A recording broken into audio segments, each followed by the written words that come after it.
blocking traffic, boarding boats, defacing priceless art.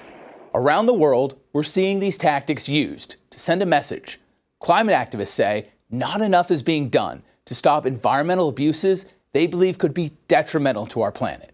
To stay below the targets set in the Paris Agreement and thereby minimizing the risks of setting off irreversible chain reactions beyond human control, we need immediate, drastic, annual emission cuts unlike anything the world has ever seen. And scientists with the UN agree. According to a report they released this year, without immediate action, the Earth's climate will soon experience irreversible damage, the effects of which may be widespread. In short, the report shows that the emissions gap is more like an emissions canyon. A canyon littered with broken promises, broken lives, and broken records. All of this is a failure of leadership, a betrayal of the vulnerable, and a massive missed opportunity. It's why activists say they're taking more extreme measures than ever before. What I am doing is listening to what all the experts are saying. We're living in this insane world where the experts aren't being listened to. The United Nations has called for no more oil and gas. The International Energy Agency has said we can have no new oil and gas. The IPCC report, the largest global report on the climate crisis, have all said we can have no new oil and gas. How many more experts need to say it? I don't think any of us want to be disrupting people's lives, but I think given the science and the things that academics are saying about what oil is causing around the world and in this country too, this is the level of action that needs to be taken. But as the severity of their protest tactics have escalated, so too has the response from law enforcement officials, lawmakers, and the general public. Over the last several years, laws have been adopted in both the United States and abroad, aimed at discouraging these types of demonstrations. Back up. You need to get out. Since the 2016-2017 Standing Rock protest, 21 U.S. states have adopted critical infrastructure protection laws, with many sharing language drafted by the American Legislative Exchange Council, a lobbyist group funded by fossil fuel companies.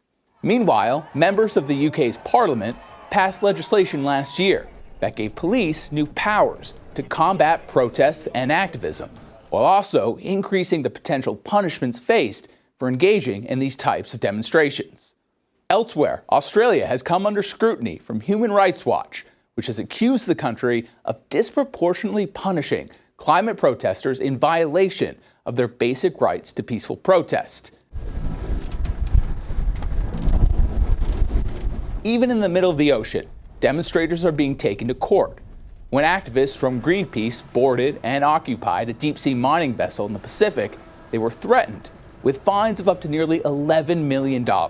You know, these are tactics that we see used time and time again by extractive industries against Greenpeace and other activists around the world. This is a classic intimidation tactic, and yeah, we're undeterred by this. In addition to more severe legal consequences, activists also sometimes encounter violent repercussions.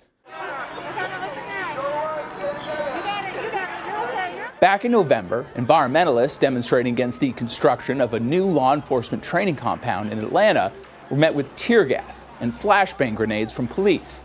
Dubbed Cop City, activism groups say the facility's construction threatens 300 acres of the nation's largest urban forest. Dozens of those who campaigned against Cop City have been arrested and charged as domestic terrorists.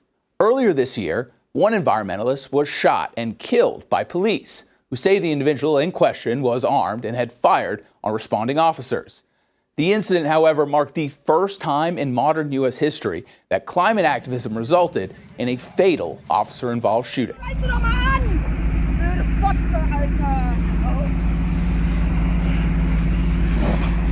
But the threat of violence against protesters hasn't come solely from interactions with law enforcement. Last month, amid anti-mining protests in Panama, a motorist fatally shot 2 people taking part in a demonstration that involved blocking a section of the Pan American Highway. The nonprofit Global Witness has reported that between 2012 and 2022, nearly 2,000 environmental and land defense activists were killed, and an average of 1 death every 2 days. With this year set to be the warmest ever on record, the urgency felt by environmentalists to take action is high, though it may ultimately lead to more clashes like these.